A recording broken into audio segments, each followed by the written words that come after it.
Then wake up. Yes, that's what we're trying to do here on the Big G Galaxy Outfit, the only de-brainwashing station. We're trying to wake up our people, our nation, the next generation. We're trying to do that huge job of de-brainwashing and waking our people up.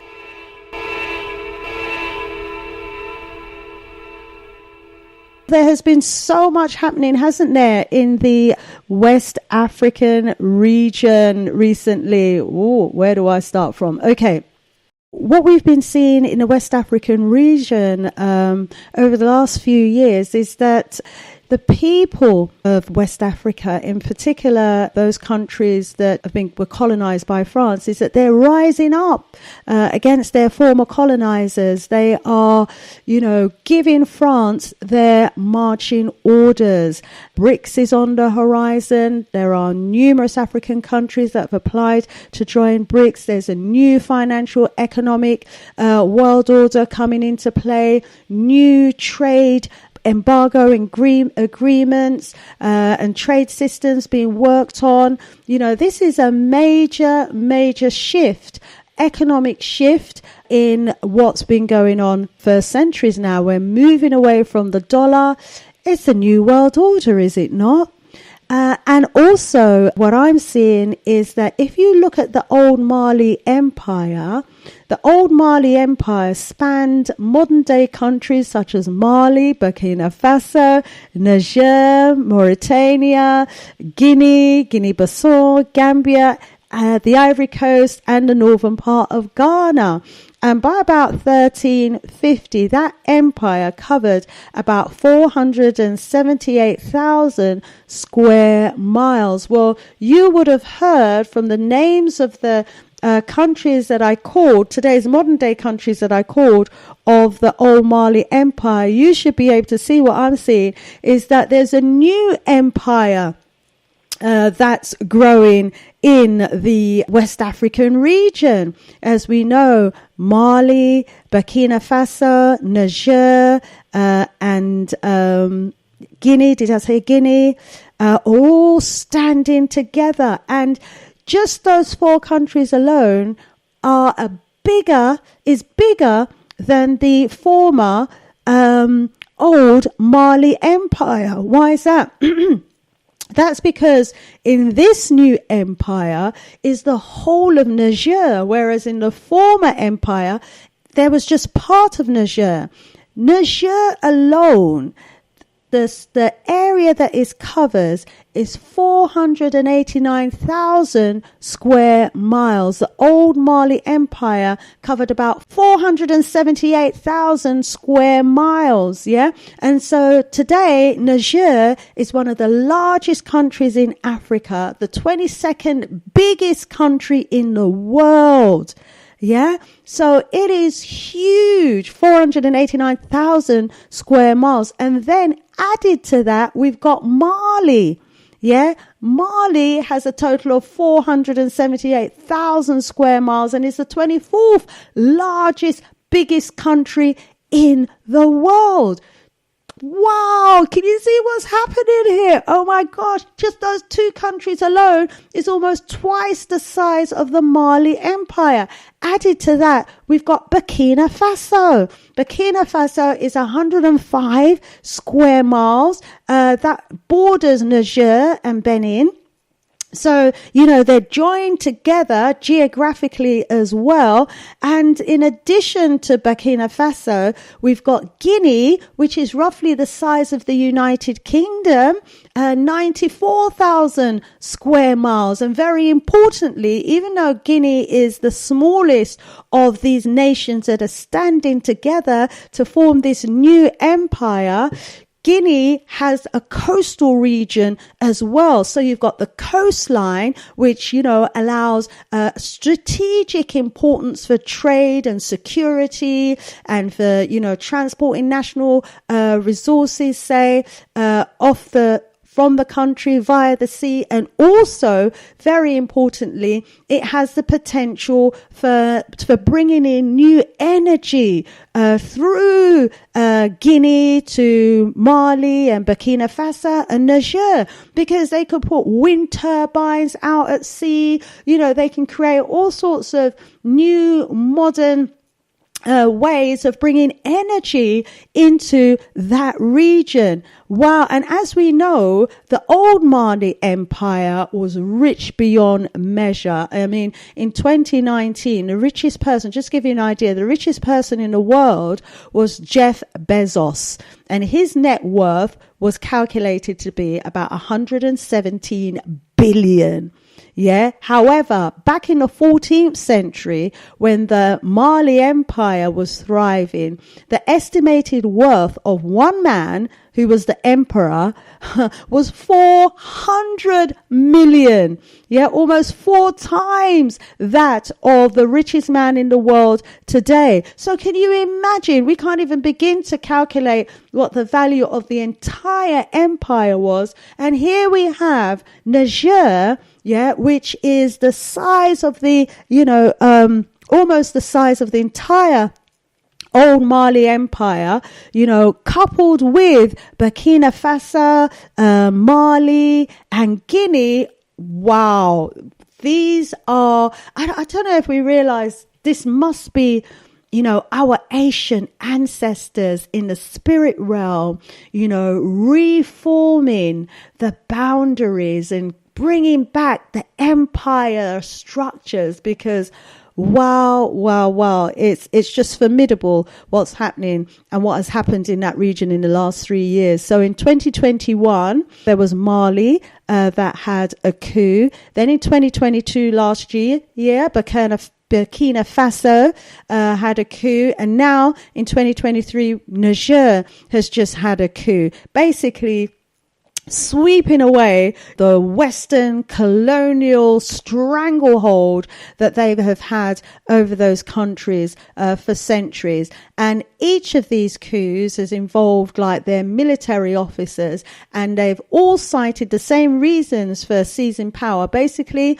they've said that they have been concerned about a surge in terrorism in their region and the chronic social and economic underdevelopment of their nation and their people. And despite these countries being, as we were saying, among the richest regions in terms of natural resources, including oil, gold, uranium, it is still nevertheless one of the most financially poor. Niger, wow, striking example of poverty, yet being the world's leading exporter of uranium. And it's this kind of dichotomy, that has really, risen up in the minds and the body of the people and in their military leaders, why they are taking this action. Why should these countries that are so rich in natural resources be so poor in terms of and being ranked at the bottom of the Human Development Index? Gross amount of exploitation happening there. All 3 former French colonies were known as Francafrique, in Africa. Why? Because France has been managing these countries with its imperial fists, or with an imperial stranglehold, almost starving the people of development, of resources, of a decent standard of living.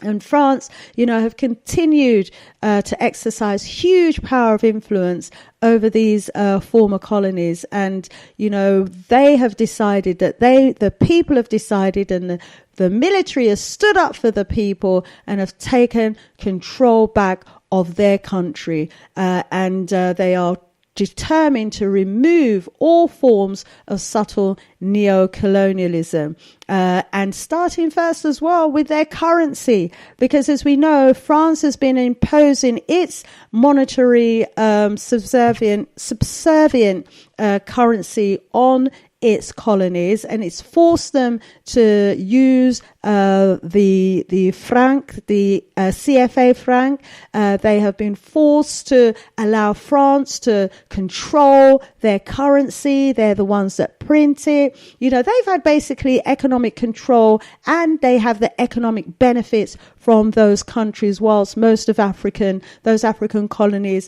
have remained poor, have had to be dependent on France for their national currency and for everything. And France has been, you know, so manipulative that it has managed basically to keep a very tight control over these West African countries. But they're saying no more to the plundering of our resources, no more to you printing, you know, our currency and maintaining control over our currencies. And the other thing they're saying no more to are the military bases as well in their region. So, for example, in Niger, France has its main Sahelian military base there, which has around 1,500 French soldiers. Then you've also got around 1,000 US soldiers who are there in one of the largest contingents of American troops on African soil. Then you've got them all operating under the umbrella of the United States of Africa Command, AFRICOM. Really. But since 2013, the US has been carrying out drone missions from its bases in Niger, including they've got a recently constructed $110 million installation in Niger. Both France and the US have are purporting to be out there fighting Islamic terrorism. But as we know, the reality is that, you know, the so-called terrorism on the ground has got worse. There's been more foreign military presence, more foreign military activity, more insecurity in countries like Niger and the other countries, despite this massive foreign presence. And the situation in these countries have been deteriorating over the years, including their lack of economic prospects. And these people are like, no more, get off of our soil. We are banning you. You know, we want you out of our country. In Mali, the military leader there has expelled the French army. They're cutting diplomatic ties with the French. They're no longer going to be using French as their official language in Burkina Faso. The revolutionary leaders there, they've also expelled the French troops. They're banning several exports, and there's, you know, a lot of political severing that's going on at the moment in terms of the agreements that had existed between France and some of these former colonialists. Now, because of time, let me leave it there, but there's so much more I can say. But what I want to do is I want to open the lines so that I can hear from you, the family, about what is being described as the second national liberation movement that's happening during our lifetime. This is an attempt to actually complete that which our ancestors started back in the 50s. Well, they didn't start, but the works that they did in the 50s and 60s. This is a continuation now to completely liberate Francophone Africa from the clutches of France. What say you about what's going on in the region? We have our beloved brother Kwame on the line. I'm going to come to you straight after I give out the phone line so that others can join us should they wish to do so. The phone line number that you need in order to interact with us today, family, is 0203 289 6504. That's if you're ringing from within the UK.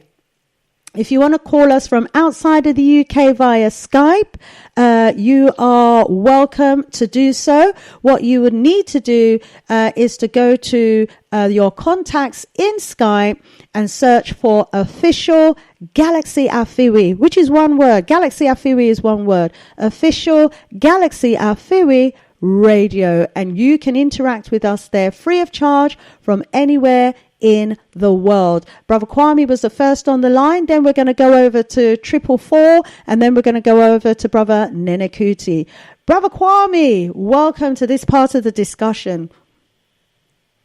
Yeah, give thanks, my sister. What we are seeing in Niger is two things. One, the self-determination of African people to self-determine their own destiny against the insatiable greed of the white man, who interest is solely to keep Africa in a dependent, docile state. Mm-hmm. And so, as I said before, there's been a clamor for at least 20 years, because there's been a lot of application people have had about the French colonial experience on the continent, particularly this wicked French colonial agreement that was signed in 1998 by that wicked man Charles de Gaulle, that basically enslaved these countries. So these countries are even more enslaved than they were during enslavement, because during enslavement, right, they had access to the resources. Under this colonial agreement that the French imposed on these African colonies, and let's not forget, they are colonies, the corporations of France. These countries are even further enslaved because they don't have the right to their own resources. Imagine. France has the right to those resources. They don't own the resources, the oil, the gold, the diamonds. France owns them.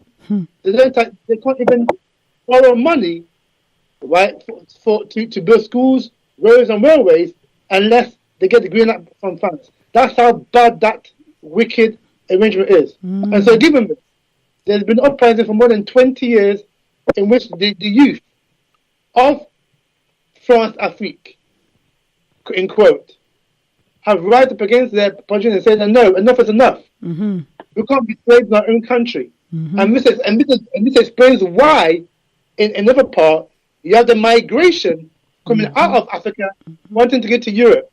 Just the other day, I think it was yesterday, there was another,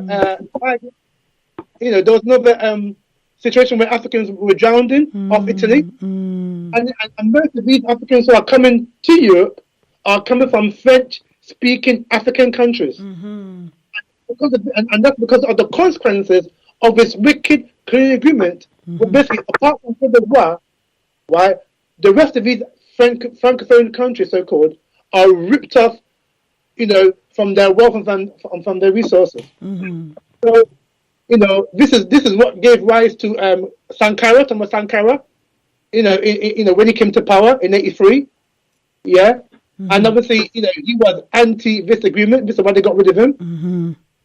With Blaise Compaoré, his so-called best friend. This is what gave rise to what we see now in Burkina, Mali, and Niger, where the army, I don't know, and this is something that we need to be circumspect upon, where the army have taken over the civilian government. This is the same army that, by the way, was trained by the West, particularly the French. So these army officials have the same application as the people on the ground who are anti-French. That's a really good question, and we need to ponder over that. And, we can only judge them by their actions, not by what they say. And in terms of, their actions so far and the new policies that they are implementing and the pronouncements, it's like they're pointing their finger, get off our land. They're not looking to jump into bed with them, it seems. Go ahead. Well, if that was the case, then, one of the first things I thought you would have done is to get out of that CESA, which is that so-called African franc, get out of that colonial agreement, and also, stop using French as a national language, because that is one of the issues. I did say in my opening, beloved, that one of the countries has actually already banned French from being Mali. They've already decided that the French language is no longer going to be their official language, and they are going to be working together. So, Niger is going to be following in the footsteps of Mali and Burkina Faso. It's just that, those two countries are ahead of them at the moment, a couple of years ahead of them. Carry on. Let me give you a couple of minutes more, and then I'll bring in the other callers and come back to you. So we see now Africans now wanting to self-determine their own destiny by strictly enforcing this wicked French-Canadian agreement. And then we see now the French, who need Africa, because of this arrangement, they still want, it's not 500 billion euros, that was 10 years ago. They're still now, if you add interest payments and taxes and royalties, right, France is stealing, and that's the word to use, steal 1.5 trillion euros out of those French African countries every year. That goes to pay for the French health system, the Dominican care system, the roads, the railways, their generous pensions, etc. That African money, that could be used for African development. Absolutely. Right? And so now, they now see their so-called interest at stake because particularly Niger is the biggest producer of enriched uranium. Enriched uranium is used to make nuclear weapons and also generate nuclear electricity, which countries like France, Britain, Germany depend upon, aside from Russian oil. So now they haven't got Russian oil to depend upon now. They now need Africa's uranium, enriched uranium. And this is why there's a clamor in the West to manipulate ECOWAS to use military intervention to go into ECOWAS. The ECOWAS didn't want military intervention per se, because let's not forget, they didn't do the same in Chad, they didn't do the same in the African Republic, they didn't do the same in Cote d'Ivoire, 10 years ago. What we saw in Gambia 2017 was the British and the French egging ECOWAS to go into Gambia and remove Yahya Jammeh. The same thing we're doing now behind the scenes, manipulating behind the scenes to force ECOWAS' hand to go in their military. Absolutely. To safeguard the white man's interest of the French. But safeguard the interest. We need to be very careful of that. That's right. Hold it there, please, beloved. Definitely going to expand on the role of Nigeria as well. And let's go over to 444. Welcome, caller 444. Who do we have on the line? Welcome, Sister Shanice. Empress Judah here. Welcome, Empress Judah. How you doing? I'm all right, thank you. Brilliant. Thank you. I'm good. And happy Messiah Month again to you, sis, and the entire Galaxy family. Happy Messiah Month. Black at you. Woo, there's a lot happening during this month. Oh, so much, so much.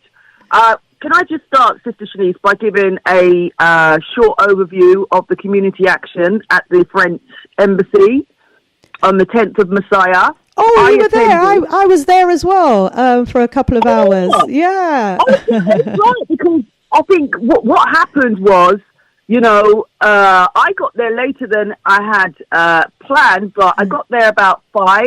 Oh, okay. I'd gone by then. Yeah. By the time I got there, they were doing kind of like the almost the end of the action, because they did like a few official photos. So I was there with my Garvey flag. A few people are asking from the Niger contingent, what was that all about? And then a few of the Arcabolan leadership arrived, and it looked like it literally was over, because it was just like myself and probably about 7 other people. I think a few other people probably arrived as well. Big up to Sister Khadija from Campaign for Truth and Justice. So, really what I'm saying is that just to big up a few people before you continue who I saw there as well.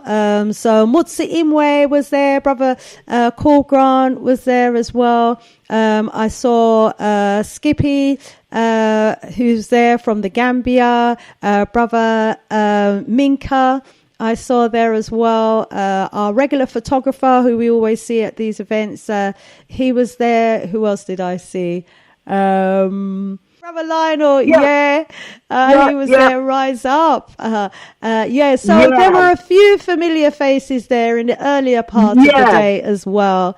Press and various other, or couple of organisations. I think, Sister Shanice, really what I'm trying to say here is that, when I got there, a bit like the Arcabolan members were saying, thought that there would still be significant numbers of our people there, maybe up to 100. Because when we consider the response to what happened, and rightly too, the Libya situation, there was literally hundreds outside the embassy. And whilst I got the information literally on the day, I did pass it through to as many people as possible. I also sent it over to some people in Twitter land, as well as Facebook groups, and of course, my WhatsApp list. So really, what I'm appealing to the community is that, even if we get there just for an hour, I would say minimum at least an hour, people must show up, because you know, by the time, I mean, our cable line members are kind of puzzled. They're like, well, we were told it was here going on till 6:30, you know. Yeah. And they've got so much going on and so on and so forth. A few other people rolled in, and I could see by the expressions on their face, they're like, you know, was anything going on here? So I think the organisers, I spoke to one of the organisers, a young mum called Miriam. So, you know, really what I'm saying to the Galaxy family is we have to support this because, you know, what is happening in Africa right now, I can assure you as a former anti-apartheid activist, the pressure from places like Britain, America, from black communities especially, does impact. Mm-hmm. Right? So if they see, you know, overwhelmingly that our community... Can everyone put their phone on mute, please? Thank you. Yeah. So if the Africans at home as well as the leadership see that their brothers and sisters here in London, UK are supporting them, you know, that's what this is all about. Absolutely. You know, we talk about African unity. So now is the chance for us to actually put that into action as well as talk it. So, you know, it's just to say thank you to the organisers. And also as well, perhaps when people do decide to go, because there was talk about them possibly continuing to do it throughout the month of Messiah, every Thursday. But I would say to anyone who's got the leaflet that was circulated, please email the organisers and get that confirmed. Because I don't think it's necessarily going to be a one-off. But yeah, it's really just to say, and then the other thing, of course, is there an information resource that people can get? Because I think one of the things that we need to be, as supporters of this, is informed as to what's going on. I was listening to your live on Wednesday, the YouTube live that you gave about the situation. Yeah, thanks for that. So, yes, very excellent presentation on your part, sis. Powerful. So, is there somewhere other than, of course, your channel, which is very important, but if someone just wanted to quickly read something in a snapshot because they haven't got the time to necessarily at that moment to watch and listen, obviously your resource is one of the learning tools, but is there like an online platform where we can just get an overview of the situation, who the names of the commanders are and so on and so forth? And then again, yeah, just to reiterate that on the 15th of Messiah next week, if I can just quickly plug the event that Minka's responsible for organising with his Saturday school, that is happening, and if the Galaxy family can support that. Well, give us the details of that event, please, on the 16th. Okay, I tell you what I can do as well, sis. I can send to the Galaxy WhatsApp the information, but I will quickly, just quickly scrolling through here now. The information for next week is the same venue that Auntie Jean has her African cultural markets at. It's at the St Andrews Community Hall, 285 Brockley Road, SE4 2SA. It's 7 p.m. to 10 p.m. That's Tuesday, the 15th of Messiah. It's a £5 donation at the door. Okay, and what's the event? What's the title of it? It's Building a United Front. It's a Marcus Garvey celebration, and the theme is Building a United Front. I don't know if that's got anything to do with the first Messiah. Just thought I'd say that. No, I don't know if it's got anything to do with that. But what I would say, actually, Sister Shanice, in all seriousness, even up until after leaving the embassy on when was it, Thursday, there was one sister who said she listened to me on the radio when I was giving the feedback, because thank God you initiated the conversation about it. And she said she had no idea until she heard me say. She was at home shocked when she heard what the outcome was in terms of the 4 non-Africans. So really what I would say is that now is the time for those non-Africans to show their support. They should be outside the French embassy. There were a few. I don't know who they were or where they were from. But they didn't organise, Sister Shanice. As I understand it, I don't know who these other Pan-African organisations are, but clearly that initiative was organised by Africans here in the UK. I think Niger and other supporting Pan-African organisations. So what I'm saying is those non-Africans shouldn't need us to tell them. They should just do it anyway. We hear you on that. Thank you so much, Empress Judah, as always. Invaluable contribution. Pity I didn't see you on the day there, but yeah, I was there early and had another engagement in the area for 5 o'clock, so I had to leave. But yeah, agree. You know, we often talk about, well, what can we do? How can we help? How can we support? How can we get the message across to our brothers and sisters on the other side of the pond that we're here with them in all of this? And as you say, we've got to turn up in our hundreds and our thousands. I was too embarrassed, to be honest, to post the images, the pictures and the video clips that I got on YouTube. But yeah, there are some clips of it on the channel, and I was embarrassed because I'm like, where's the people, man? Yeah, we should have been out here in our hundreds, but we weren't. And what our people just need to remember is that your presence is important. Your presence counts, you know. Please do make the effort, because, you know, each one adds to that number. If there's 99 of us, if you're not there, we're not going to make it to 100. So do try and support. We've got to let our brothers and sisters know that we are with them on this. Thank you, Empress Judah. Let's go over to Nenakuti. Rise up, beloved. How you doing? Yes, my sister, Ma'at Otep to you and to the people on the call. Yes, rise up. Ma'at Otep, black at ya. Yes. yes. You know, with this whole coup thing in Africa with Niger and all that, I think, you know, we have to be able to connect the dots, you know, because like, if we double back to just before the worldwide experiment it took place, you know, with the COVID and everything, we have to understand that, you know, there's one European power here that refused most of the directive that this new world order was implementing in the whole world, you know, and that was Russia. Yeah, they refused the vaccine, they refused LGBT, and they refused GMO food. These three main things are the main things these elites are pushing in the whole world. Most world have succumbed to all this LGBT, GMO food, and vaccine. Yeah, Russia is the only European country that did not take all that. Anyway, so that means he's not going according to the new world order. Although Putin is a grandmaster mason, yeah, he's his own ideology, yeah, but he did not go according to this. So the whole of the West, you know, empire went on him.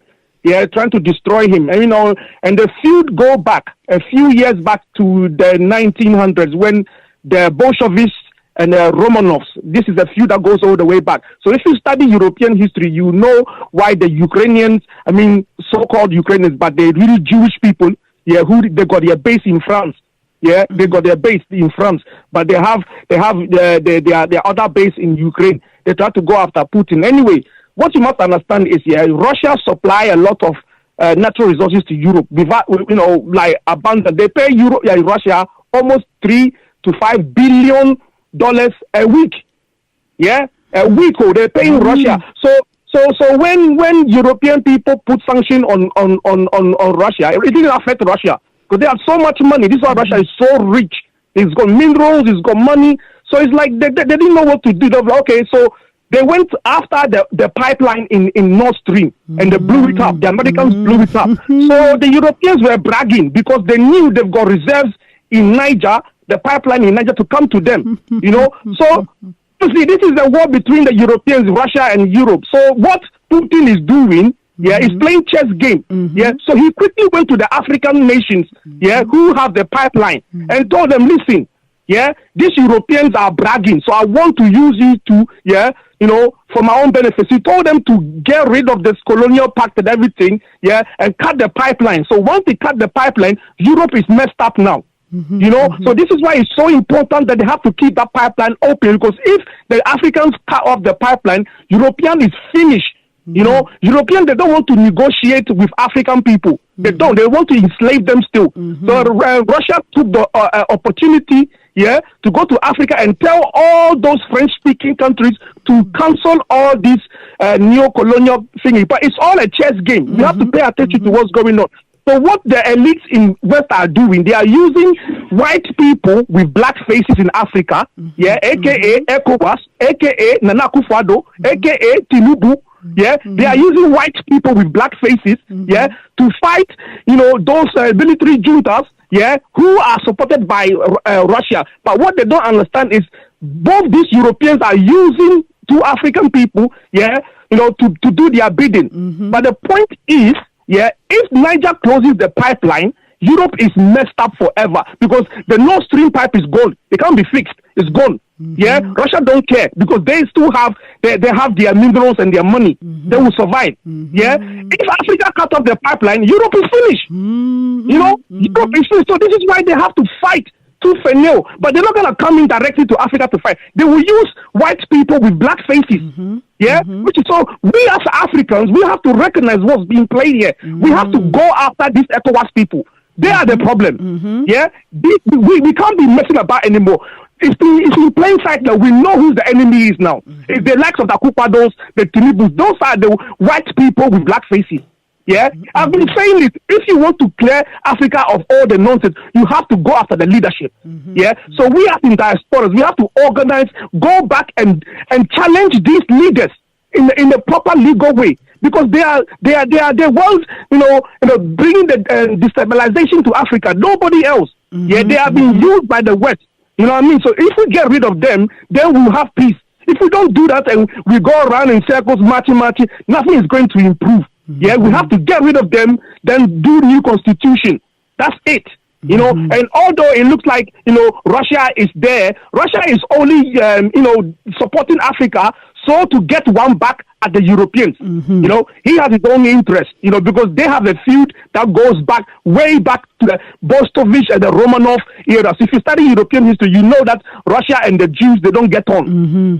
They don't get on at all. And he doesn't want to be part of the New World Order, because he is the only European country that did not accept GMO food, LGBT and the vaccine, so they don't like that, but he's got loads of money, so we have to be very mindful what's happening. We shouldn't go and fight ourselves because, France is, is saying this. No, it's the leaders, African leaders. Let's get rid of them. Let's get rid of them because they are white people with black faces. Yeah. Absolutely. Okay. Thank you very much. Thank you so much, Brother Nenakuti. And that is precisely what's happening on the continent right now. And I think one of the reasons why Tinatu is jumping up and down so much is because he sees the writing on the wall. He knows his country's got to be, next, because there's a lot of discontentment in Nigeria as well about the way that country is being poorly managed. Another country, rich in mineral resources, yet so much poverty amongst such a large proportion of its population. So it sees the writing on the wall, hence why, they are jumping around to try and get other West African countries to come together under ECOWAS to, form a military, a huge military to go in and attack Niger. But of course, he's been checkmate, hasn't he, by his own government, because he forgets, he's answerable first and foremost to his parliament. He can't just go off and do what he wants in the name of ECOWAS. So fortunately, his own parliament has said, no, you are not going to have our permission to go ahead and invade Niger and to take and spill the blood of our African brothers and sisters in Niger. So they've held off from giving him permission to do that. But yeah, behind ECOWAS is NATO. NATO are the ones who are directing and instructing ECOWAS. And then, as you say, those puppets, black puppets in white faces, are the ones who are doing their dirty bidding for them. And I love your reading of what's happening in terms of the role of Russia, which is partly my reading as well. You've expanded on that, but definitely this Russia, it's not that Russia has Africa's interest at heart. It's not that, Africa was there during apartheid and there, supporting Africa during its time of need. Why Russia is stepping in now. Russia is stepping in now because, as I agree with as Nenakuti said, it's a chess game. And what they've done, the West has done, is they've ganged up on Russia to try and put a military base in Ukraine to threaten Russia, to threaten the country of Russia, its people, the minerals and everything. They're seeking to have control over Russia. And he sees all of those Western countries, Europe and the USA, as enemies of Russia. Those countries have imposed sanctions on Russia. They've tried to cripple Russia economically, blew up, the pipeline in Russia. And Russia's like, okay, you're trying to cut off my food. You're trying to cut off my currency supply flow. Watch what I'm going to do to you. I know you all depend on Africa, for your riches. I know you depend on Russia for your resources. On Africa for your resources. Yeah, you're not getting it from me because you're sanctioning me, and you'll only get what I'll allow you to get. All the grain that you were going to get, I'm going to give to Russia. I'm going to give to Africa. That means those African countries will no longer need, your food aid because I'm giving them grain. Not that, we should be in a position where we need to accept grain anyway, but that's a whole nother discussion around agriculture and underdevelopment of the agriculture on the continent. But all the grain that would have gone to Europe, so that's going to push up the prices of grain in Europe and make things even more economically difficult for people in Europe. That's all going over to Africa. All the debt, some of the debts that those African countries owe to Europe, I'll get the money. I'm going to cancel it, cancelling those debts. And if you're lucky, I might pay you for those debts. And you want to blow up my pipeline so that, watch what's going to happen here. Niger has said that pipeline that they need to go through Niger to get to Europe is not going to be going through Niger. So they are up the Swanee without a creek, so to speak, at the moment. So these are desperate, desperate times indeed. But what we also have to recognize is that whilst Russia at his summit, made that agreement with some of those countries. Okay, I'm going to support you to get rid of your colonizers. And at the same time,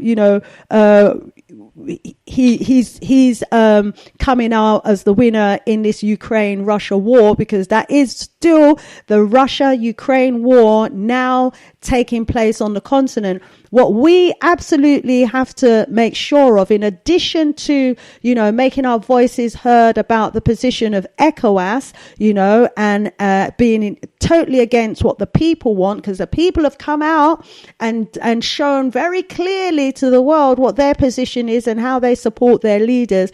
What we have to also make sure of is that there isn't a threat of a new Cold War on the African continent. Now, I heard a little bit of the discussion last night. I was going to call in last night on Chief's show, but it was right up to the end of the show, and I'm out tomorrow in some of Chief's shows, so I can't call in tomorrow on that because I'll be traveling. But I do want to just comment on proxy wars. There was a bit of a discussion about what is a proxy war and why should we want to avoid a proxy war on the continent.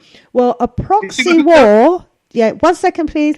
A proxy war, I've got the definition here, is an armed conflict between two states or non-state actors where both or one of them act as the instigator of the war on behalf of the other party, but they're not directly involved in the hostilities. What that means is that we could have a war on African soil which is being fought, which is being instigated by Russia or instigated by the US or the UK, so where they get their puppets and their military puppets on the ground under their command. So you've got Russia on one side, the US and Europe on the other side, fighting a war on African soil. That is a proxy war. That's what we absolutely do not want to have. And an example of a proxy war is the war in Vietnam. That's often quoted as a proxy war where you had the Soviet bloc on one side fighting against the US backing and the army on the other side, and the only winners are the arms dealers. The only winners are the arms dealers, okay? And we have had more than enough of our fair share on the continent of Cold War, and that Cold War period was from about 1947 right up to the 90s, okay? And what we do not want, and Russia, as wonderful as everyone thinks Russia is, Russia, if there's one thing that they are at the forefront or out there leading in developing and investing a huge amount of finances and resources in, that's military arms. Military arms. And, you know, they're going to be looking for customers for those military arms. Yeah, those machinery, those tanks, those weapons, those missiles, those airplanes.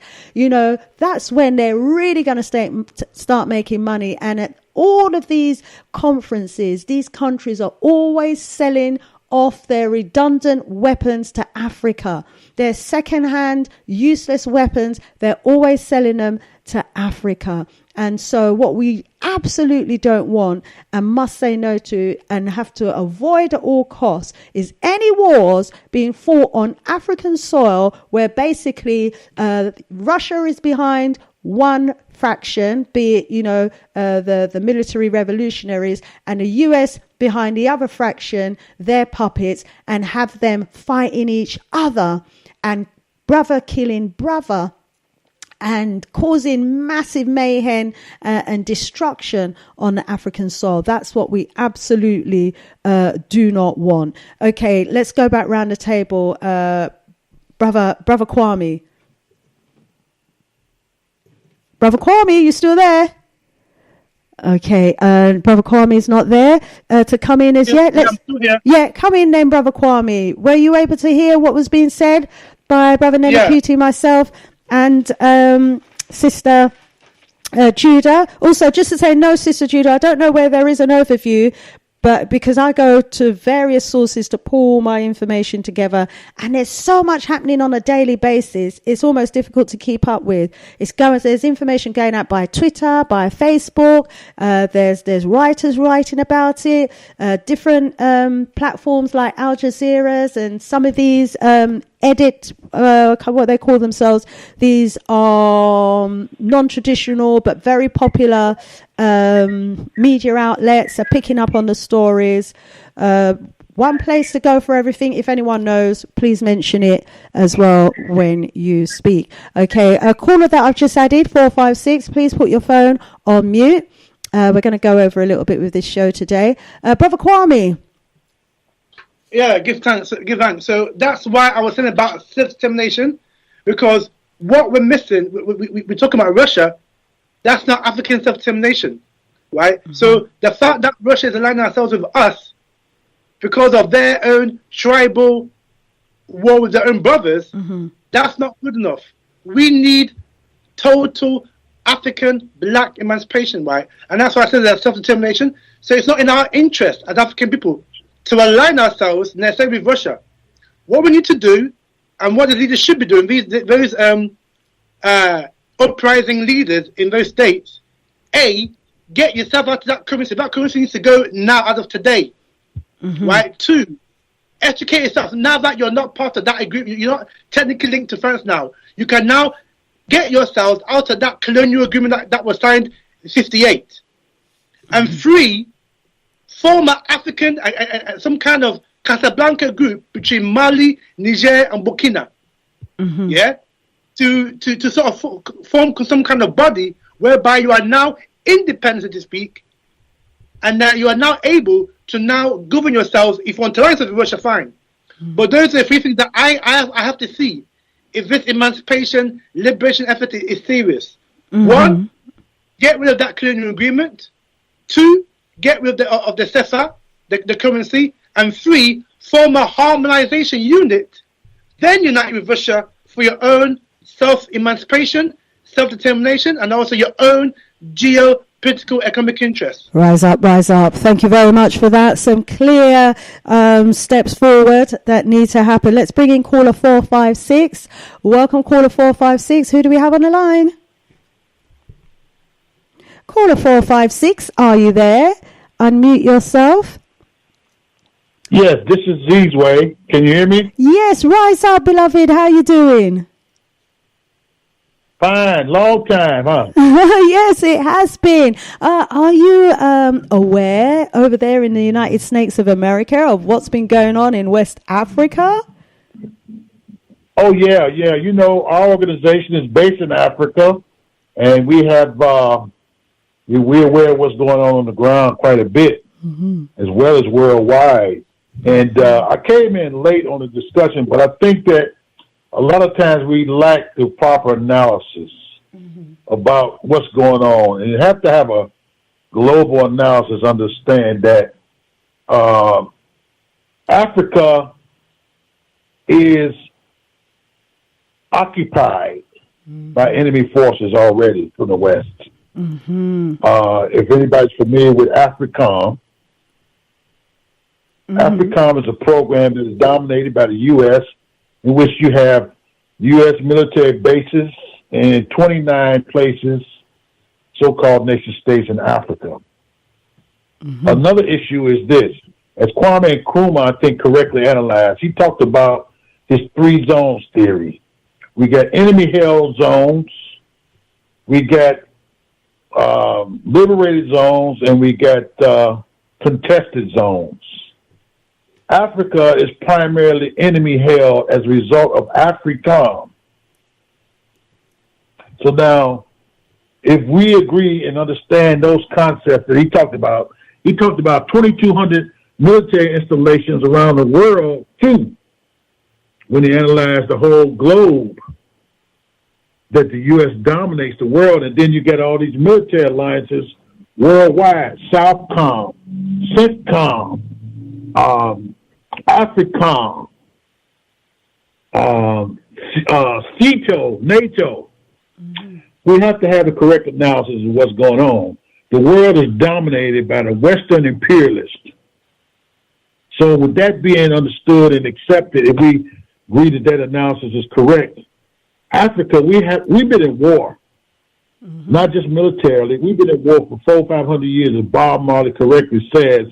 As long as this philosophy, this whole one race superior, et cetera, there's going to be war.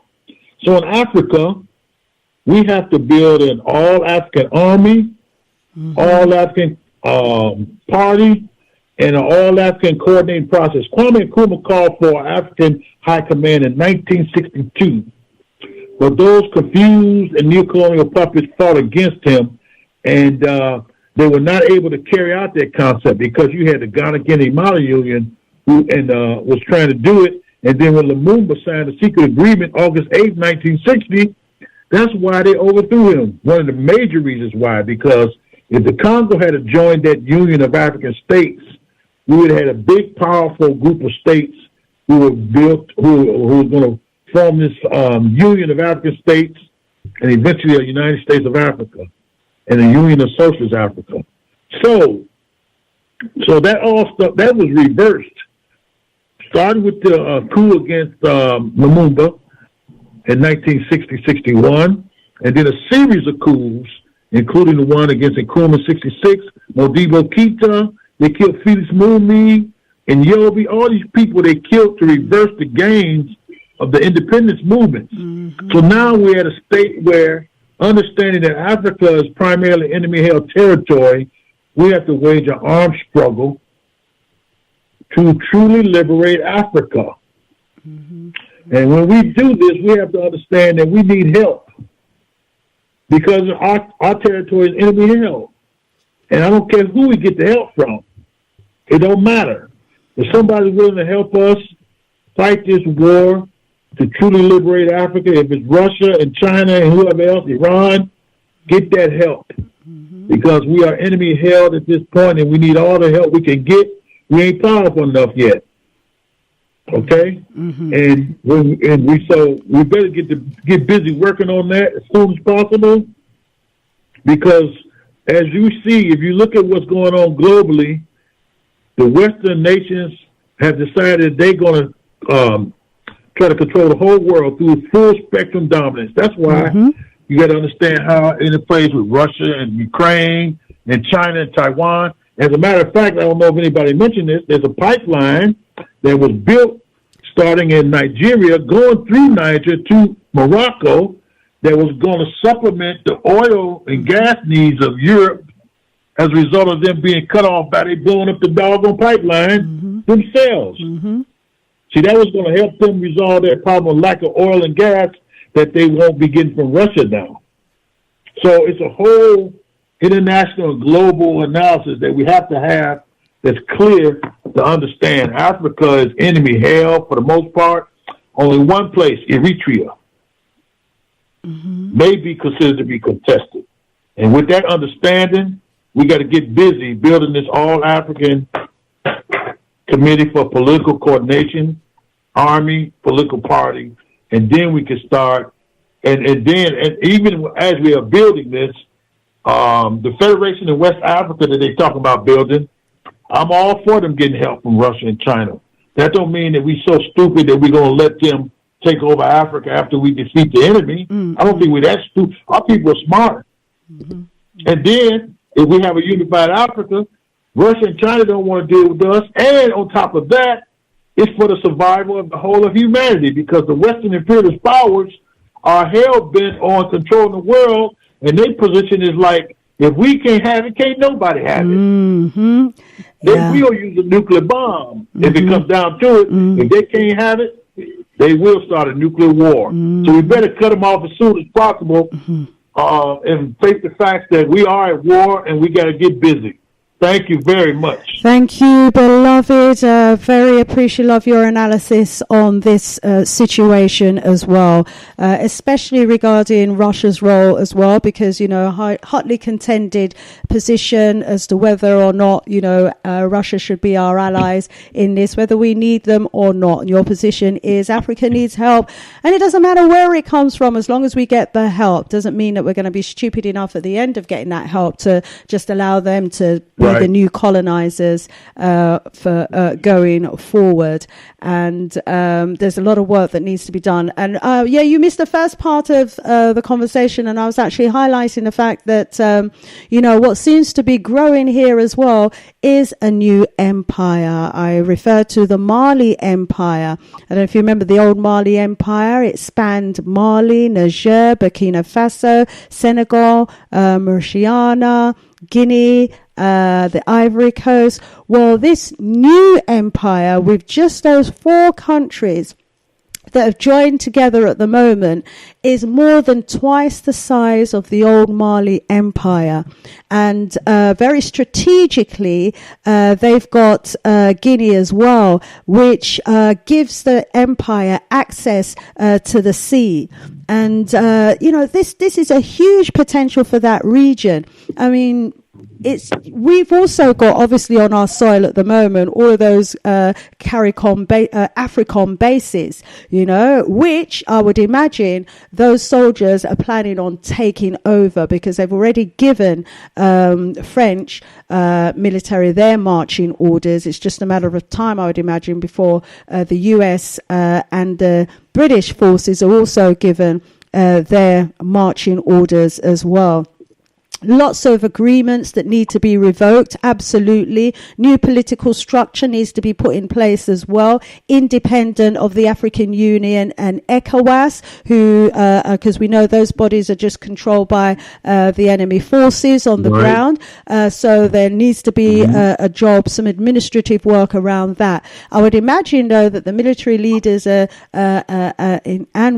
Russia are together, you know, looking at how best to protect their borders, where they might be attacked from, what their next moves need to be now to neutralize the fact that they've got all of these enemy armies on their soil. Because the reality is that the US had planned for such a time as this. They planned for this like 60 years ago with the Kissinger report. If we all remember, the Kissinger report actually foresaw the growing youth population in Africa, the fact that they're not going to want to allow America to continue accessing its resources, and therefore that's why they had all of these army bases strategically positioned up and down the continent for such a time as this. Sister Shanice, one last quick comment. I'm glad you mentioned that, because what I forgot to say is that we have to have revolutionary internationalism, in the sense that there's going to have to be also a military coordination of the progressive and revolutionary forces worldwide, because the imperialist forces are worldwide, as I described. They got 400 military bases around China. They got military alliances all over the world. So it's going to take a worldwide coordination of the revolutionary and progressive forces. Well, Like, I for think we example, can count on you see- China, being on the same side as Africa. Nicaragua, Cuba, Venezuela. Yeah. You know, the head of Burkina Faso went to the anniversary of Nicaragua's independence, July 19th. And so I'm saying that it ain't just Russia and China, it's Iran, it's Nicaragua, it's Cuba, it's Venezuela. There's all kinds of different countries in the so-called global south. We need to have an international military alliance and coordination because this enemy is international and it's been very powerful, and that's the only way. So Africa is not by itself. We do have friends. So that's what's going to have to happen. Thank you. Thank you so much. Yeah, for broadening it out to that global perspective, Brother Zizwe. Absolutely agree with you on that. Let's bring in caller 036, who we've just added. Welcome to the discussion. Yeah, Shanice is me again. I saw it, yeah. Welcome back. Yeah. I'm okay with the expansion of the Mali, empire as you alluded to, but my concern is just the Islam now, because a lot of them countries are Muslims, a lot of the people are Muslims, and even the one they asked that of Niger, he had a Muslim name, and I think the one who's in there now, I think he got a Muslim name as well. So I'm just concerned about the Islam aspect after all this has finished. You know what I mean? Absolutely. We have to be careful that, we don't have the Arabs just sitting quietly there waiting for us to kill each other, and then they'll just move in with their whole Islam thing to take over. Yes, indeed. No, I don't mean that. I just mean they are Islam, and they're Islamic anyway. They're Muslim. Even if they rule the country or so, they're Islam. You know what I mean? Yeah. So there needs to be a lot of education around that. Just like we've had to do the works in terms of the Pan-Africanist education, we've got to do the work in regards to the potential impact of the spread of Islam on Africa as well, and how religion is actually used to seize land and seize territory, to take over resources and control. Yep, definitely on that one as well. Beloved. Okay, just time enough now to maybe run around the board one more time before we wrap up. We've had some phenomenal contributions to the discussion. Let's allow each of you to respond maybe to some of the points that Brother Zizwe made. Brother Nenakuti, let's bring you back. Yes, Ma'atotep again, my sister. Yes. Everything that the American brother said and Brother Kwame said as well was very valid, But to me, the reality of the matter is, at the end of the day, it's all about natural minerals, resources, Europeans will always need it. No matter what we say or do, they will always need it, So that one there, we have to understand that it's a fact that they will need natural resources. I mean... And not want to pay for it? Absolutely. Listen, they were paying Russia, 3 to 5 billion a week, And imagine if they were giving all that money to Niger and all the rest of the African countries. A week. So that's almost about 150 billion a year. That's serious money where African people can use to develop their countries. So the bottom line is, they are taking Africans for fools. We are fools. They can come in, take loads of minerals on planes and fly back out without paying nothing for it. And they have their puppets, white people with black faces, sitting down in Africa, making sure that all that they do is protected. No, this is when we have to go back to the drawing board. Yes, we're not saying that we will not sell to Europeans, but we must negotiate, that we get most of the produce, because every African continent, country in the African continent has minerals on it. Every African country has something that is the Europeans will need to build their new world order. Where are they going to get the materials to build their robots and whatnot? Africa. So they will have to rely on Africa. But the fact is, we have to be smart enough to negotiate with them. And we cannot negotiate with them whilst they have puppets there. So to me, I'm a very simplistic person. Get rid of the neo-colonial rulers, because Nkrumah said it, in the last stage of neo-colonial and imperialism, this was going to happen. You know, so we now have to go to the root of it and get rid of all. Because the thing is, it's in plain sight now. We can clearly see which of the black people are supporting the West. You know, you don't have to be a mathematician to know this. It's there in plain sight. So now we, going to the French embassy and doing this. Let's target our own.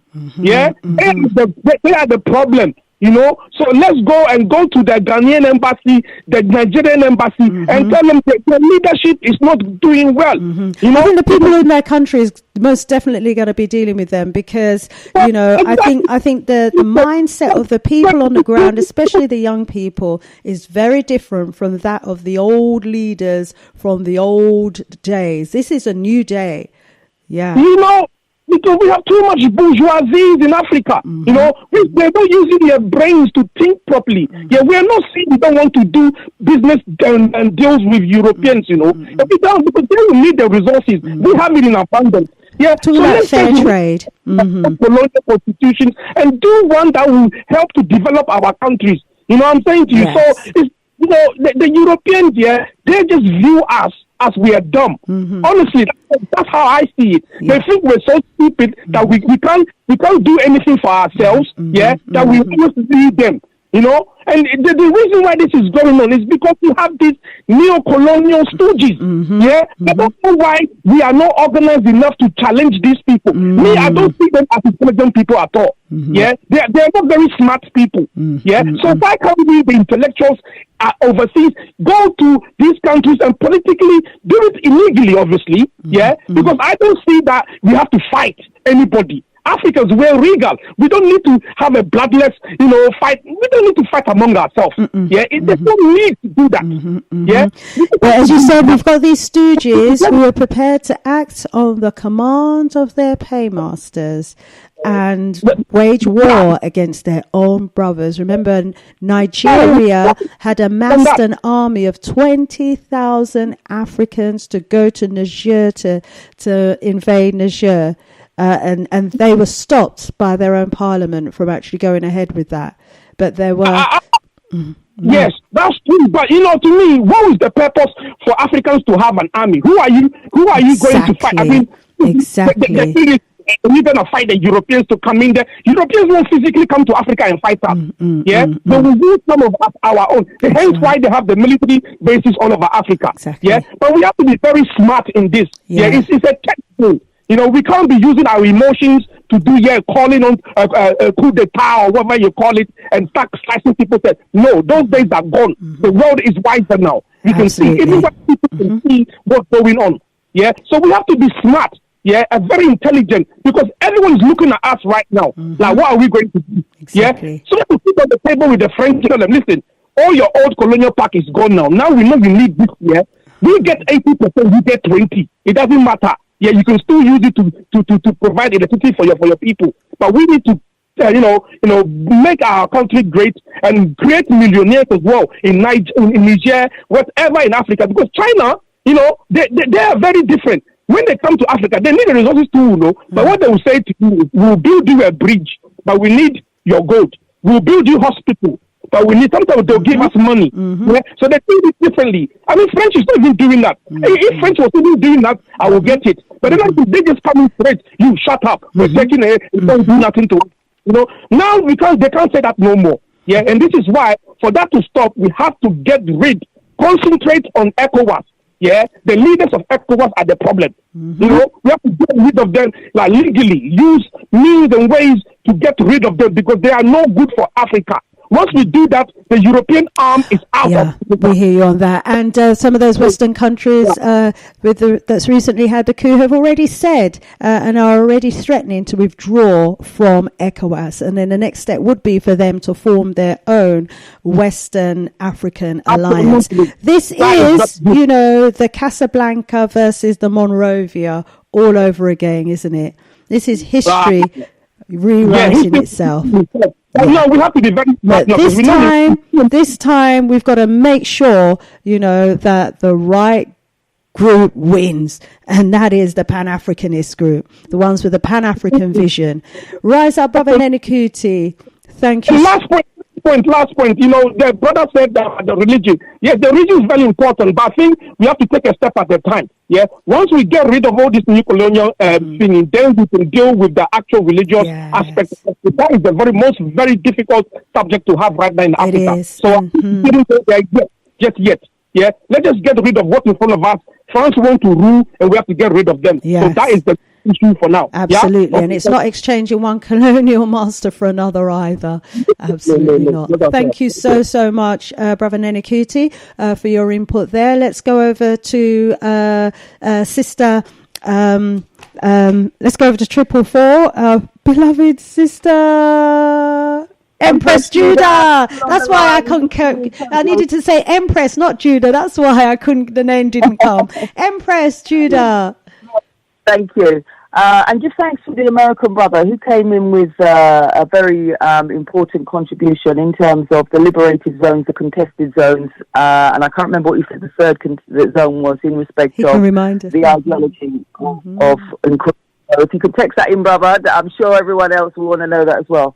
But yeah, I think the issue is, as has been said by a number of the callers, is the battle right now is to ensure that the neo-colonialists leave Africa. And I think the role of Russia is important, and I welcome the support of Russia. It's interesting because before the Ukrainian, or I think just as the Ukrainian thing was kicking off, I thought, well, let me have a look at the power of Russia. And if anyone does a Google search and looks at the actual weaponry that Russia has, this is why they can't be pushed around by the Americans, and this is why the Americans could never attempt to, dominate Russia, although we're seeing it happening with various kinds of sanctions and trying to shut them out, and now the whole NATO thing. But the point is, Marcus Garvey, during his lifetime, he had conversations with the Ku Klux Klan. And we know that obviously, whilst Russia, there's question marks over Russia's treatment of black citizens and so on and so forth, it's nowhere on the scale of what's going on in America, for example, where we have out-and-out race soldiers, right?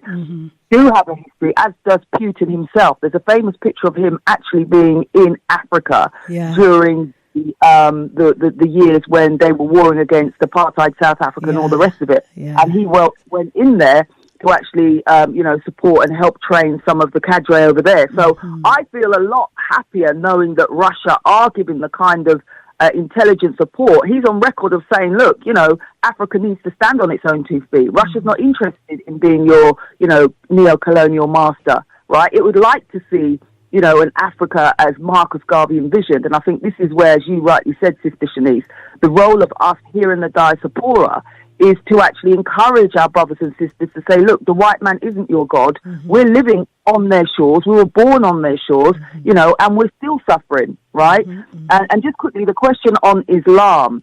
Any of our brothers and sisters in Islam, whether it's Leo Muhammad and others that have a different form of Islam, this is their responsibility to encourage their brothers and sisters to stop the Arabization and the whole Boko Haram thing where, what religion is going to put a gun to your head because you don't want to follow it? That's not a religion. That's terrorism.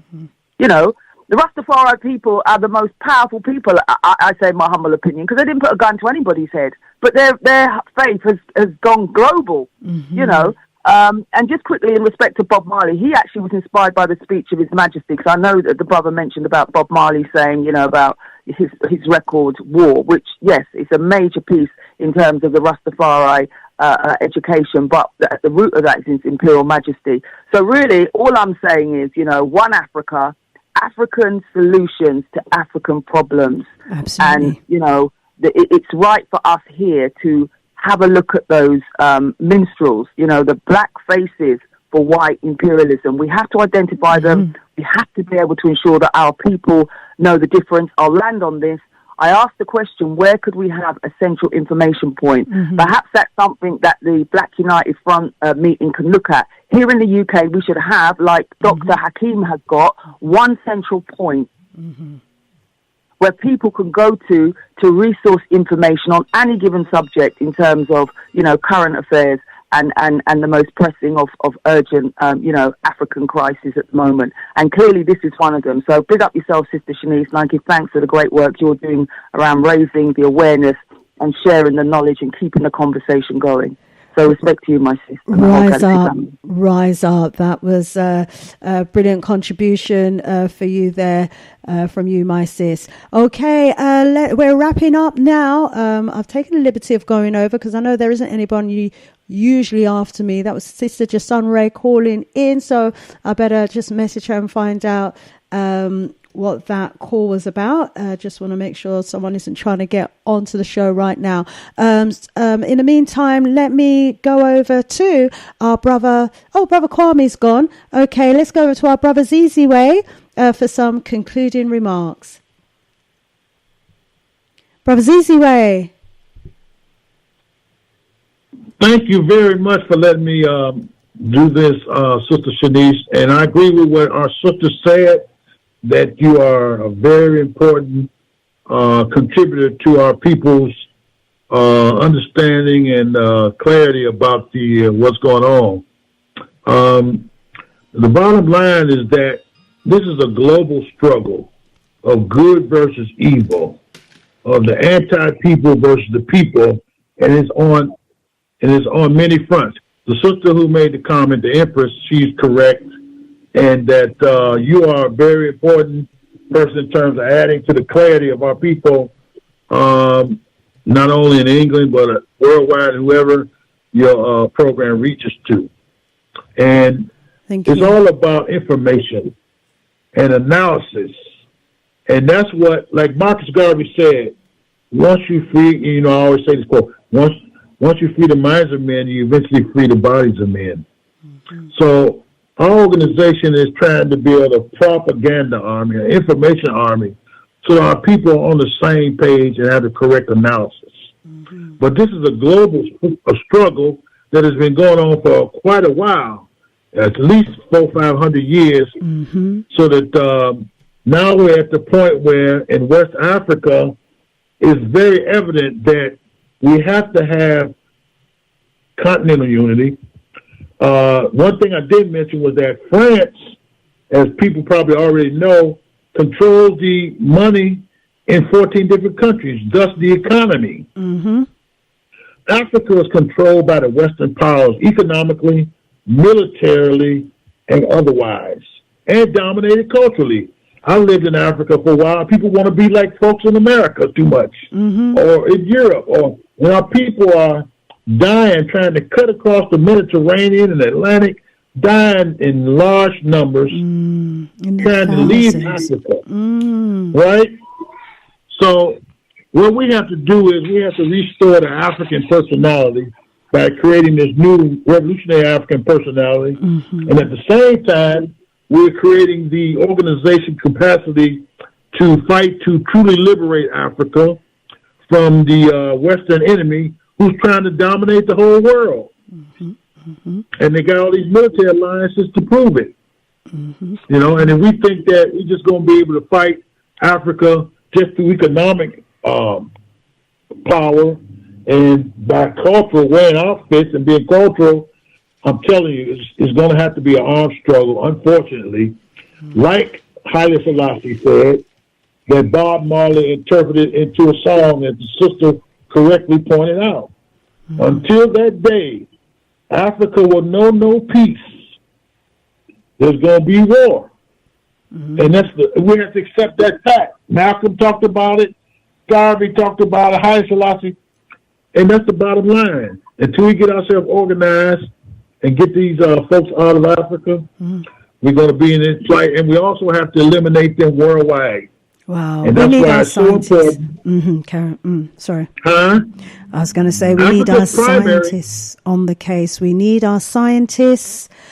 We need everybody. I think a few thousand years ago, our ancestors faced the same problem, hence why they froze them over in the Caucasus Mountains. We need our scientists who can control the weather to freeze over certain parts of this globe.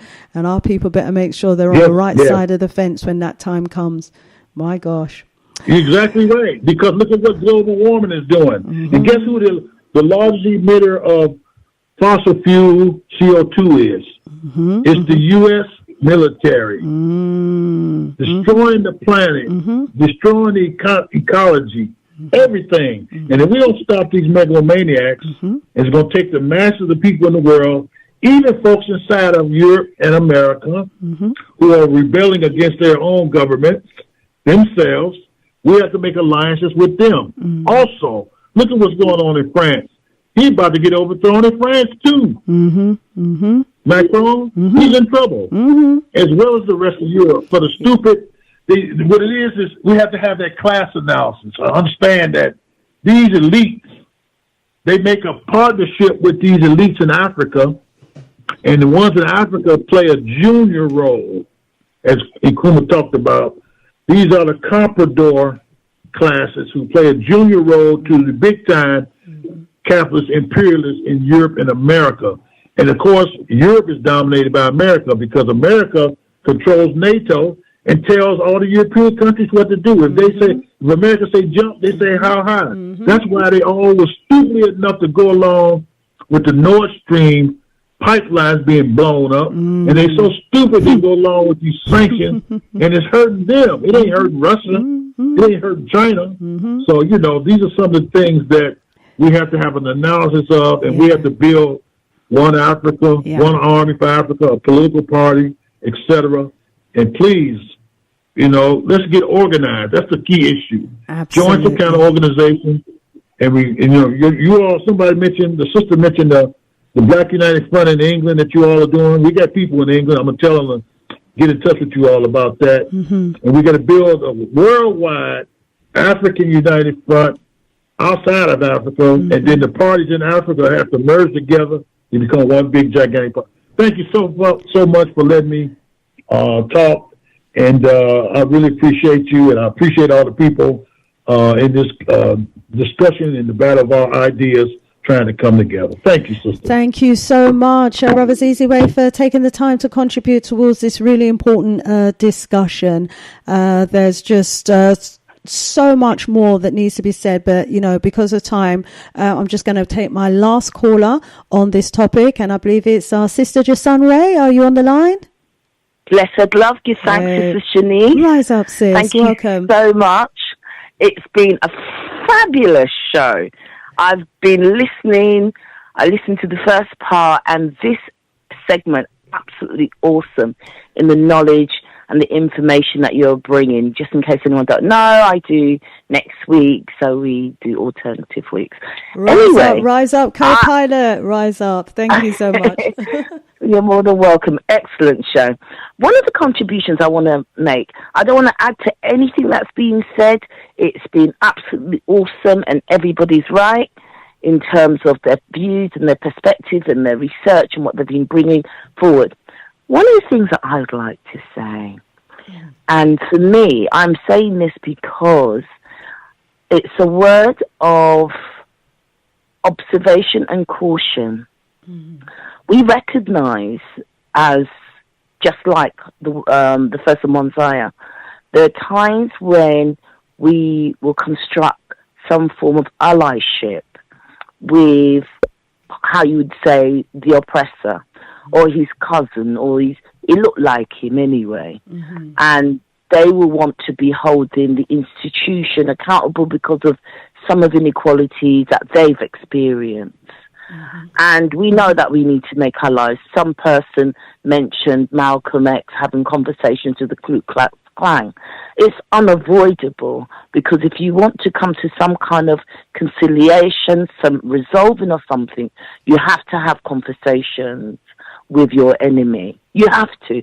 Whether it's at the beginning, middle, or the end, you have to have some kind of conversation, because you are negotiating for a space, be that culturally, physically, economically, whatever the reasons is, or the motivation. And I understand that there's some allyship with China and Russia and so forth. What I would like to send out a word of caution about is, let's not big up Russia. I don't want to big up Russia. Who is Russia? Where is Russia? If Russia was all that, then Russia would have intervened when they saw Europe cutting up Africa. It didn't. It had its own stuff to deal with. It never business.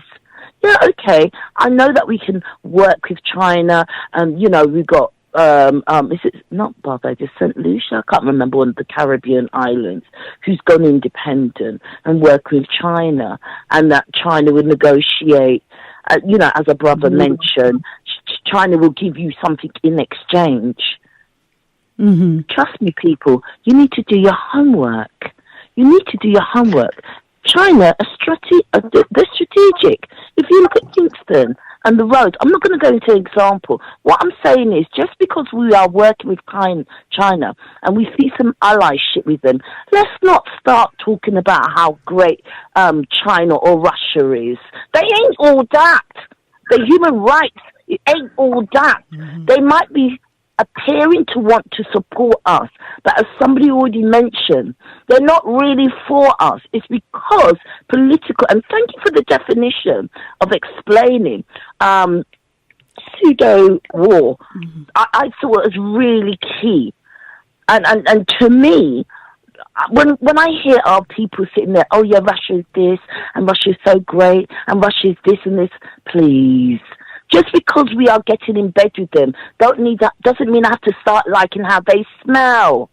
Sister Shanice, can I come back? Because I think that is so hypocritical, sisters. I'm so sorry. I didn't say about getting into bed with Russia. No, I didn't say you did. Yeah, hold on. Empress Judah. No, sis. Empress Judah. No, you're not allowed to cut across. You'll have to wait. Hang on. No, sis. Empress Judah, I'll cut you off if you don't wait your turn to speak, please. Okay, I don't like people cutting across each other. Everyone has their opportunity to express their view. And, it's okay for us to have differences of opinion. It's not a problem, but we're not going to be, cutting across each other and not hearing each other, because otherwise we'll never get anywhere like that. Okay, yeah. Sister Jasunray, carry on. Thank you. Mm-hmm. So for me, it's okay to go into these partnerships, but I just think that we shouldn't really, I personally don't feel that I need to start listing how great they are or how wonderful they've helped us. Because for me, they're all part of the same family. It's only because it's in their interest now to align themselves with Africa why they are doing that. Because Africa is going in a certain direction. And when we think about they're the youngest population on the globe is in Africa. Mm-hmm. It's a direction that whether the leaders are into it or not, are definitely tag up. Mm-hmm. So for me, there's going to be alliances with people that we wouldn't even have thought of. But the issue for me is the devil is the devil. It doesn't matter whether he's wearing a suit, a dress, or frock. They are who they are. Mm-hmm. And they ain't going to change for us. No way. Let me work with you. Let me come in alliance with you. Let me stand side by side you. Let me allow you to help me. But as soon as you have fulfilled your need for me, me I drop you. Because that's exactly what they're going to do to us. Right, and I just feel I wouldn't like to think that we end up kind of sweetening them up, being all nicey, when really and truly we know they ain't all that. Let's just be ruthless like them. I'm negotiating with you a certain position. You can help me right now, but after that, no more. Because guess what? Ultimately, I want control and freedom. And I do hear the argument about religion, but let's not paint the Muslim religion like it's all that either.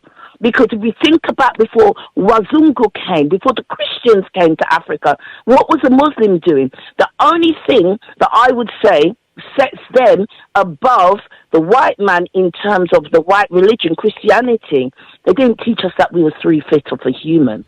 Because they didn't want that, they had to dehumanize us. That was a process that they went through. I don't know in history, I haven't read nothing in my books yet to tell me otherwise, where the Muslim religion went about dehumanizing us. And to me, I haven't seen that. I've read extensively, but I haven't read that. Christianity, though, that's a different lick because of how it was used in conjunction with the gun and enslavement of our people. And all I'm saying is, yes, I'm happy to work with Russia. I'll work with anybody if it means that ultimately we are going to end up negotiating, determining our own freedom and our own existence. I land there.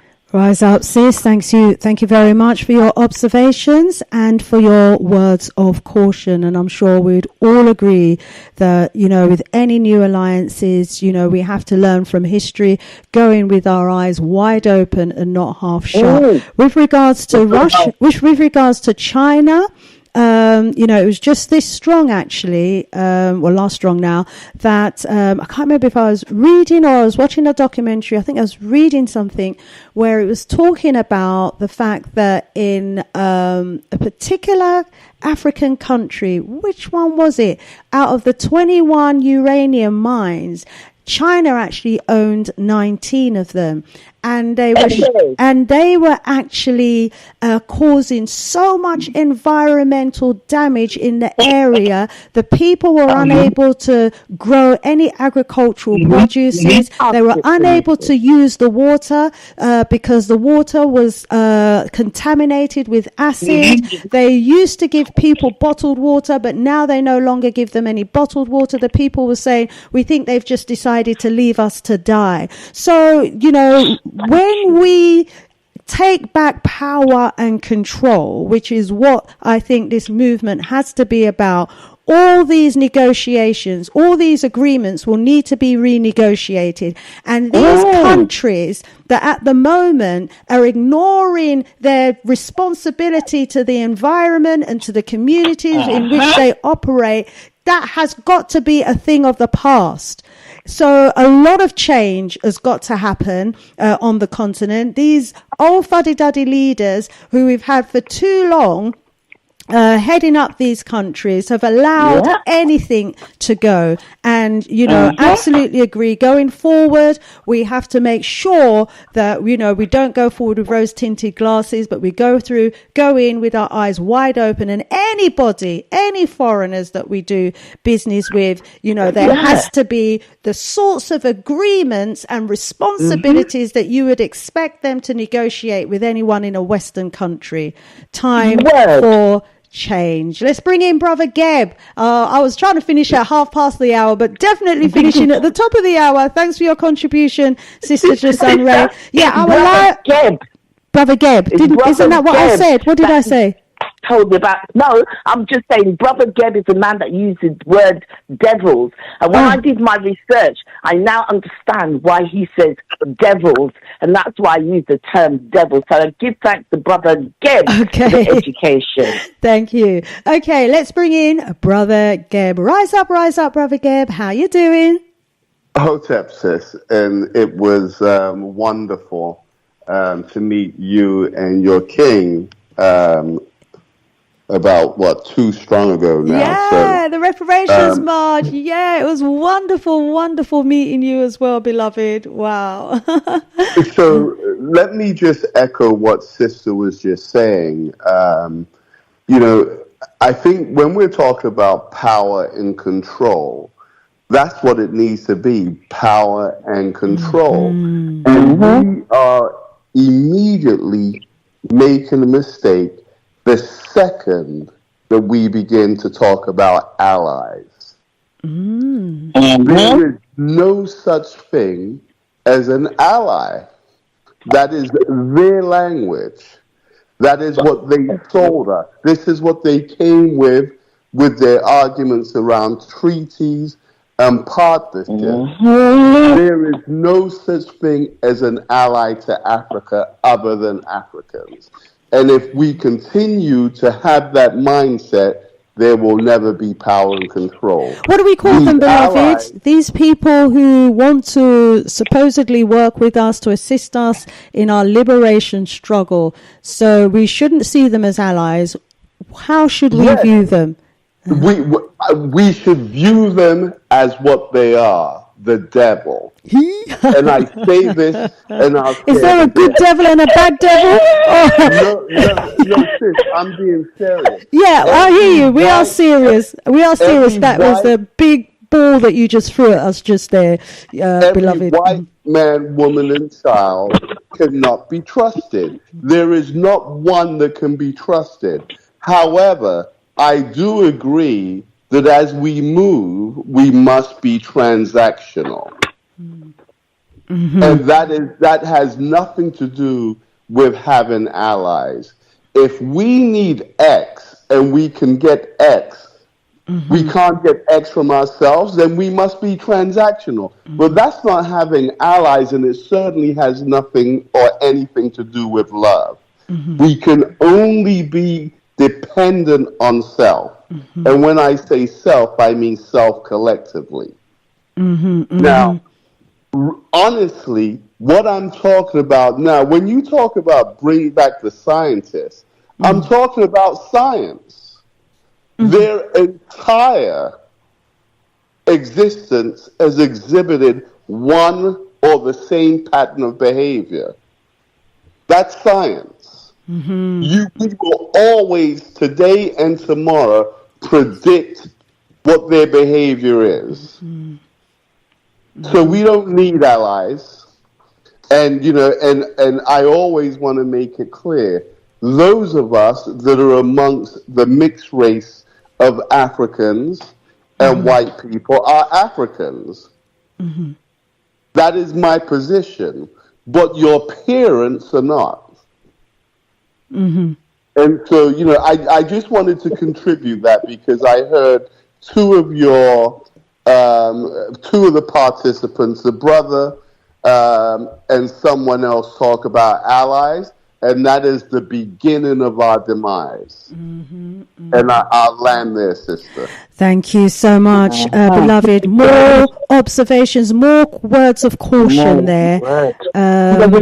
We need to, our movement has got to be transactional. You do this for us and we do that for you. No friendship, no skin teeth business. Okay. Right. I'm trying to wrap up the show now. So literally just 1 minute sound bites, from everyone that might want to do a 1 minute sound bite. Let's bring in Empress Judah. 1 minute. Yes. Yeah, give thanks. Just a correction on the part of the sister. It was me that mentioned, it was actually Marcus Garvey who met with the KKK and not Malcolm X. And just to say as well, I don't think anyone on this platform was talking about Russia in the kind of terms that the sister was. I'm looking at it more from, like the American brother was saying, a strategic perspective. Right now, Africa needs to have allies outside of Africa. And the most reliable one with the track record for that is Russia. As the brother previously had said, we have to have intelligent agreements around negotiation once this victory is ours, about resources, how we trade with Russia, and so on and so forth. Of course, China, the same goes for China. And of course, we have to identify those devils in our race that have sold us out, the ones responsible for murdering Patrice Lumumba, and Thomas Sankara. The list goes on and on and on. So that's all I'm saying. You know, we have a role here to do, and we must do it. And finally, I'll say this. The sister was up in arms about the devil. I hope she's going to say something about the devils that showed up on the first of Messiah. One after the other. 1, 2, 3, 4.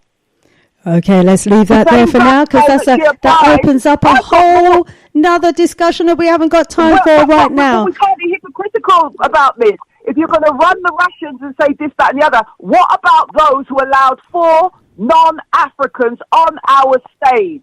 Okay, your minute's up. Arms about that. They shouldn't have been allowed on your that time stage. Is up, beloved. I'm going to have to come off. Right, Russia. Yes, I hear the transactional relationship we need to have with Russia. But let's not forget other countries that have been mentioned, like Venezuela, like Cuba. Let's have a look at, you know, our potential transactional partners on a global scale. Brazil, you know, maybe, I don't know, let's look globally. Okay, 1 minute for 071. Greetings. It's Sister Just Sunrise. Oh, yes, 1 minute for you, sis. Right. I would just like to say I still stand to my word in terms of we need to be mindful that these individuals that we are going to create allyship with, we need to find another word for that. We need to be cautious. And I will say to you, sisters, and I'm directing this at you, you are the hypocrite. Because last week, I'm sure, I don't tell you already, there's a time and a place for everything. And this ain't the place. Go and take your concerns to the organizers. we can talk about what we think would be good on that day and what we'd like to see improved. Okay, thanks very much, sis. Let's hope that there is an opportunity for the community to have that discussion with the organisers sooner rather than later, so we don't keep getting it on our platforms. Let's bring in Brother Nenakuti. Yeah. Just 1 minute, this narrative about devils, Me, I don't really see that, because it's a global world. Because the mixed race lot, they have to be half devils too. If you call the white people devils, mixed race people have to be half devils. So if we have mixed race people in the organizations, we have half devils there too. I mean, we don't hide away from these things. So I think we should just allow this devil talk, because the fact that we have them in our families, we have half devils in our families. So it doesn't make any sense to call white people devils to me. Nicholas Bell is a black devil, but don't let me tell you that story. They are barbarians. If you call them barbarians, so we should know them for what they are. This devil talk is just biblical. It doesn't make any sense to me. Because you call them devils, then that means we have half devils everywhere. We have them. That's the case. So you can't just say just them. That means we have them we have black devils as well, if that's the case. But the point is, we shouldn't want any war in Africa. We don't want no proxy war. We don't want any fighting among ourselves, because now the cat is out of the bag. Now we can see the truth, what it is. We know who the enemies are now in Africa. We know who are there, to give us good advice to claim back power. So we know Russia is doing that on our side, but Russia is not doing it just he's just doing it to get one back at his European provinces system. He's not doing it with African interests at all. That's why he's doing it. But we have to understand that Europeans need Africa. We have to know that. So if we know this, we have to have the right bargaining power, to get what we want and develop our countries like the way it's supposed to be, so we don't have our children going across the seas and dying and killing themselves. We have to be very intelligent now. Is the age of enlightenment, so we have to be very, very astute, very intelligent, and have integrity in whatever we do, So that's what I want to say to my family. Thank you very much. Your minute is up as well. Yes. Oh my gosh, devils everywhere. And as Al-Kabelan always remind us, who controls Africa controls the world. Let's make sure that we are the ones who are in control of Africa. Absolutely agree. We need to apply, strategy, intelligence at the highest level during these times. This is a major strategic time, and these times come around once in a lifetime. Once in a lifetime. The last time was the Casablanca, Monrovia opportunity. We missed that opportunity. We have another opportunity now. Let's not miss this opportunity. Right. So, Sister Jason Ray, Empress,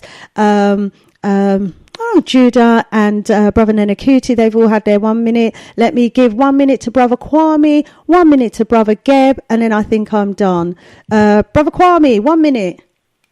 Yes, so the white man is a devil. In every African language, right, we the white man is a devil. In Tree, right, which is my mother tongue, we say Abroni, which means devil, wicked execution. So the white man is the devil. Yeah, so there's no such thing as a black devil, because, in our languages, they pertain to that. The white man is the devil. Abroni, right? Secondly, we need self-determination, African self-determination. Well, I'm sure in Krobo there's a name for white man isn't all that, right? In Krobo, right? But self-determination is what we need, and we need to keep one eye open on any so-called collaborators, or what's the word I'm looking for, which I can't think of at the moment. Traitors. Now, as the ancestor Mugabe said, we can't trust the white man. Give the history. We can't trust the white man. The only white man you can trust is the dead white man, and even that, you still have to keep one eye open. We've got to be circumspect and be real. Give thanks. Give thanks, beloved. Thank you so much. Let's give 1 minute to Brother Ziziwe.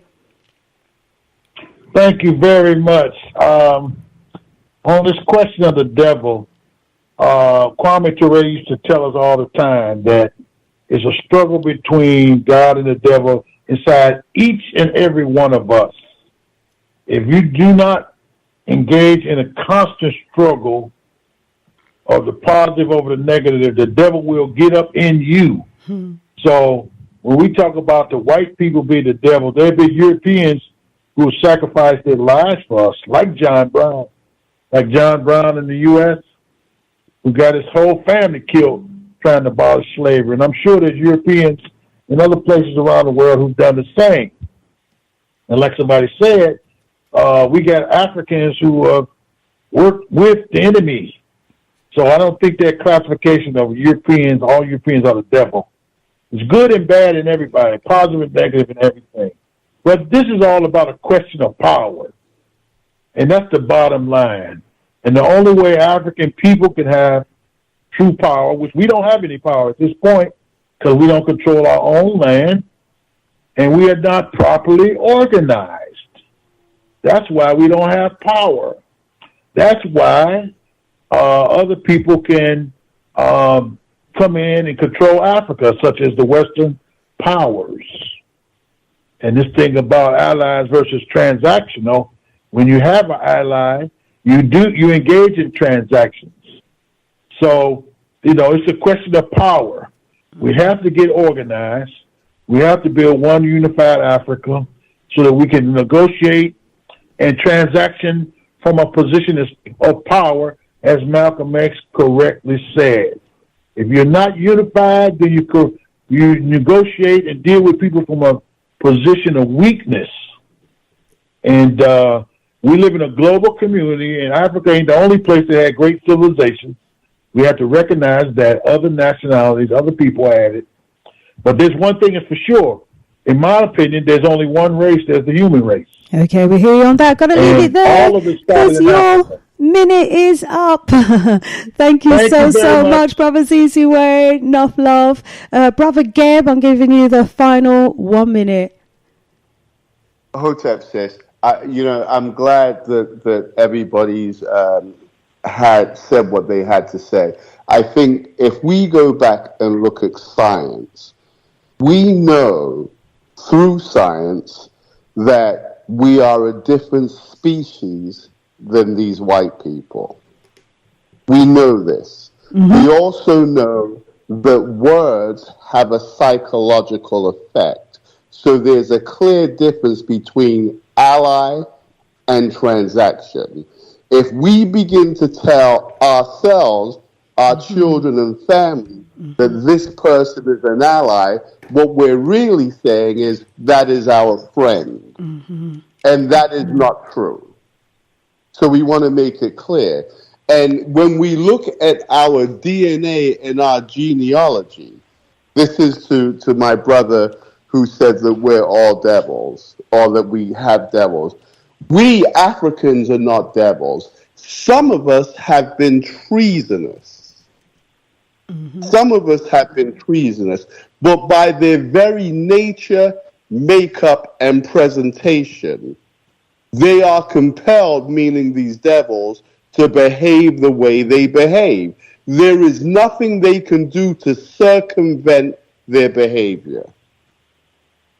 This is what makes them who they are and why they've continued this end of time battle against Africa. Thank you so much. So there's a clear difference, and I'll land there. Thank you so much, beloved, to all the callers that have called in and contributed to the discussion throughout the show today. Much appreciate love. 1 minute away from the top of the hour. Just going to go out with a track now. This is a story and a discussion that's going to run and run as we watch the developments that's happening on the west coast of Africa. And we hope that our conversations and the narrative that we put out into the spiritual realm reaches the ears, the hearts, and the eyes of the young people on the ground, because, they're the ones whose minds we need to influence. Hence why these conversations are so important. So thank you to all of you who have called in to share your wisdom. Much appreciate love. Sister Shanice, out of here for now, leaving you with a track called Rebel Soul, because we need our rebel souls.